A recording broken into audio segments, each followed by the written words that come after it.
Hi everyone, welcome back. In this video we're going to solve Leetcode 230, which is the Kth smallest element in a binary search tree. So it's a medium problem and it's a binary search type problem. So let's read out the problem. We are given the root of a binary search tree and integer k. We must return the kth smallest value of all the values of the nodes in the tree. So basically, let's look at an example. I think that will be much clearer.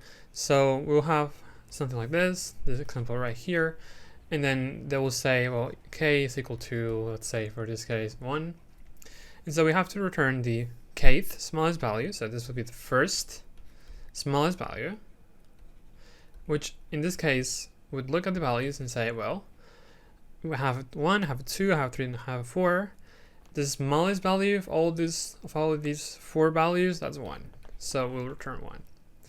If we had, let's say we had something else, let's say we had k equals 2, for instance. If k equals 2, then we'll look at the values again and say, well, the second smallest value, that's 2. So that's what we will return. So that's the main idea. I think I would say it's pretty simple, like the whole concept of the problem is pretty. Okay, so we're looking now at the first example. And so we have to take into consideration that this is a BST. So BST stands for binary search tree. So essentially a binary search, in case you don't know what that is, it simply says that the values on the left, like this one right here, are always lower or smaller than the ones on the right. Okay, so for instance here we have 1 and 2, which are 1 and 2, which are smaller than the values on the right, which would be 4. And so that's one of the key properties behind the binary search tree. And so initially, the brute force solution, if we didn't think about BSTs at all, what we could do is simply iterate and brute force our way through. So basically go here, seed 3, then go to 1, go to 2, go to 4, and so basically implement DFS, for instance, get all the values inside a tree, put them in a list, like 1, 2, 3, whatever. Like for instance, this could be something like 3, 1, 2, and 4, and then we could sort it, right? If we sort it, then we simply get the kth index, or the kth minus 1 index, in case it's the first. That way we get the 0, 2, and so on and so forth. So that's one way, but the problem is that this has a high complexity, because not only we're going through the entire list, so this would be of n in this case, but we're also sorting, and sorting this kind of list, this takes O and log n, and so this already is not ideal. This is slow. We're not really using the properties behind binary search trees, and so we want to think something better, something that would work more efficiently and take into consideration the properties of a binary search tree. So as explained earlier, we know that the values on the left are smaller than the values on the right.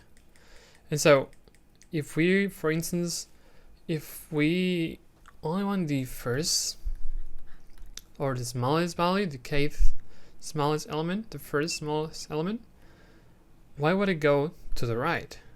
It makes no sense, right? I mean, because we're guaranteed that if there's an element on the left, this element will be the solution. So there's a way to traverse the tree such as that we are always going for the most optimal path, right?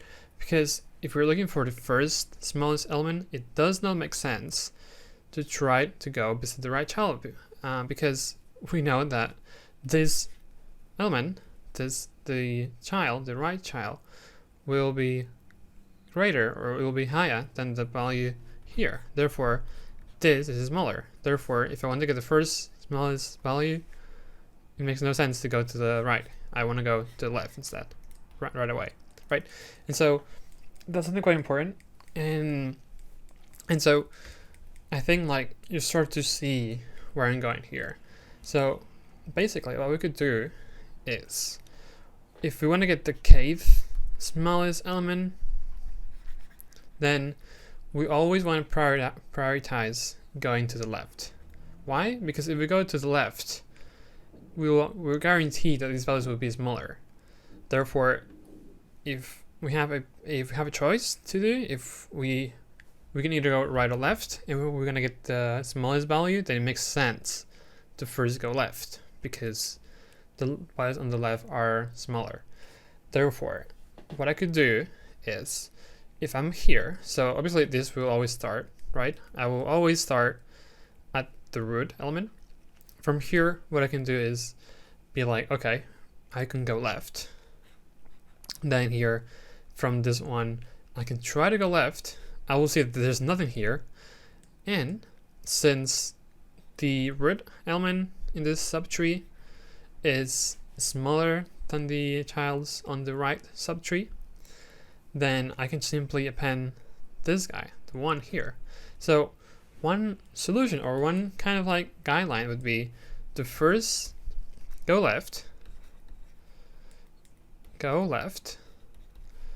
append it if it exists, and if not, then take the root element, because this root element will be smaller than the right subtree, so therefore it makes sense, right? And then the third step would be to take the right subtree. So this is one approach, right? These are like the first, like the three most important things here. Always go left. If the left does not exist, then we take the root. Otherwise, we take the right. And so, right, so this works, okay? But like, we want to get the kth smallest value, right? How do we do this? Well, what we could do is simply, whenever we go left, we append the value to a list. Whenever we take the root, we also append it to a list. And so we take the kth element from our list, or the kth time we had to add something, because that would be the kth smallest value. So that's kind of the approach here. So in order to like see more visually, let's take this example for instance. Let's say here my k was, let's say 3 in this case. And so I'm just going to repeat the process. So I'm going to go here at the root element. I'm going to first go left, because this is what it says. So I'm going to go left. I have my one here. I'll go left. I will see that I cannot go left because there's no left subtree here.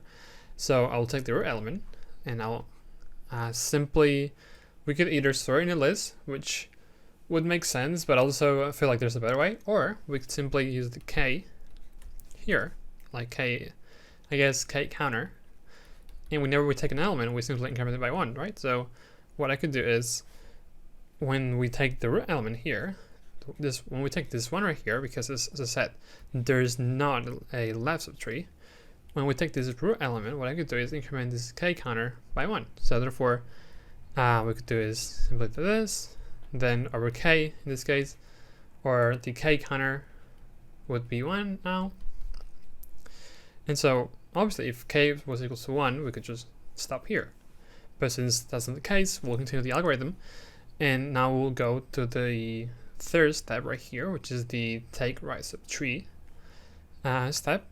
And so basically we'll do this third step. We will go here to this 2 right here. We will try to go left. We will see there's not a left subtree for this the 2 element, and so we'll simply take the root as we did before. So just to know, this was in the first iteration. Here is the second iteration. Then we'll say, well, k counter plus equals 1, and so this will be now 2.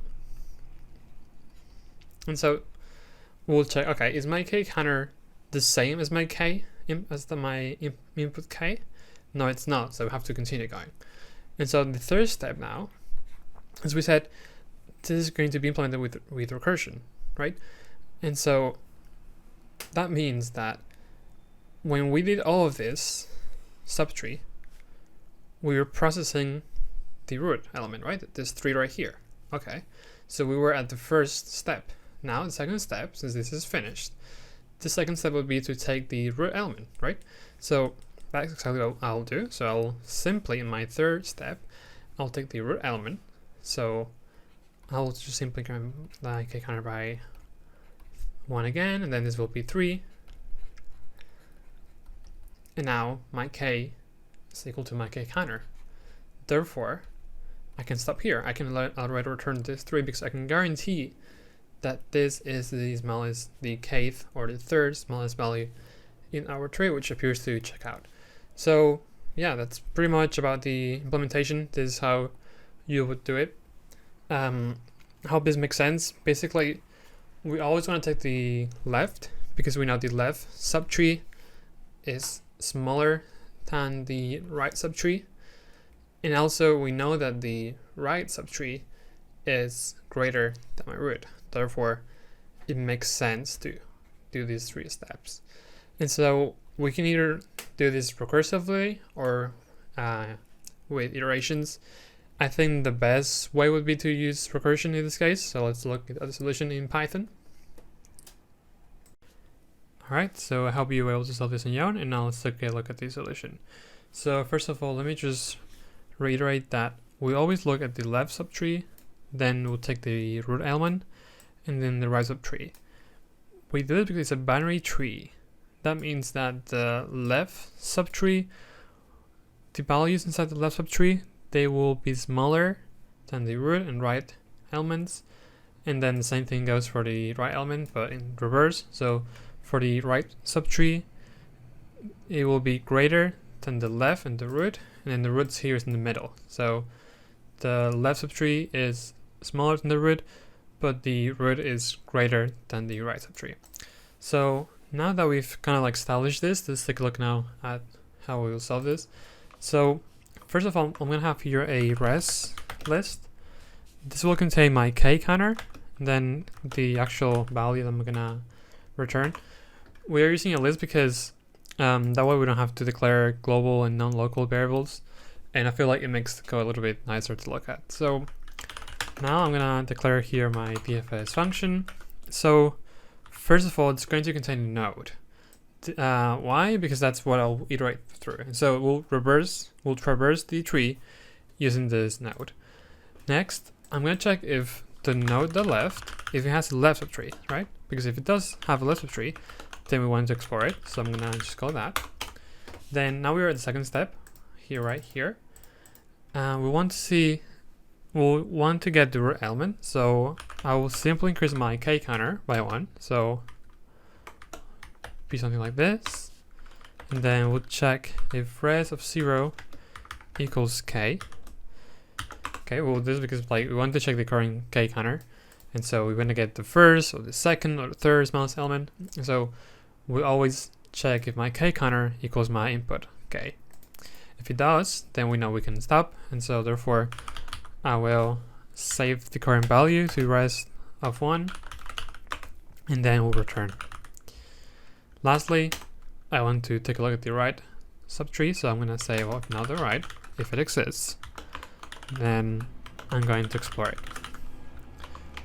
Alright, to end, I'm going to just call my DFS on the root, and I'm going to turn res of 1. So just to make sure that we're all on the same page, first of all, I'm going to take a look at the left subtree, because that's the smallest one. Then I'm going to get the root element, so the middle, I guess you could say, and then the right subtree, which will be greater. So we have this in case we want a k that's very big, and so therefore we'll need to obviously visit the entire tree and go for the right subtree. Lastly, I'm going to call DFS on the root, and I'm going to return res of 1. And if we submit this, we'll see that it beats 6%, but other than that, the runtime complexity for this one, at the very worst, is going to be log of n, since we are just iterating through the entire DFS, well, through the entire binary tree. And for the space-time complexity, it's going to be constant time, because at the end of the day, constant space. Alright, now as for the runtime complexity, it's going to be O of n, since we're going to iterate through the entire tree. At the worst case scenario, in case we can if we get a k that's very big, then we'll have to iterate through the entire thing. So therefore, that means that our runtime complexity will require going through every single node, so that would be of n. And lastly, for the space complexity, well, we can say it's constant because it has 2 elements and they're bounded, so it will be of 1 in terms of space complexity. So that's about it. I hope you enjoy watching this video. If it helps, please leave a like. It helps the channel a lot, and I hope to see you on the next one. Bye bye.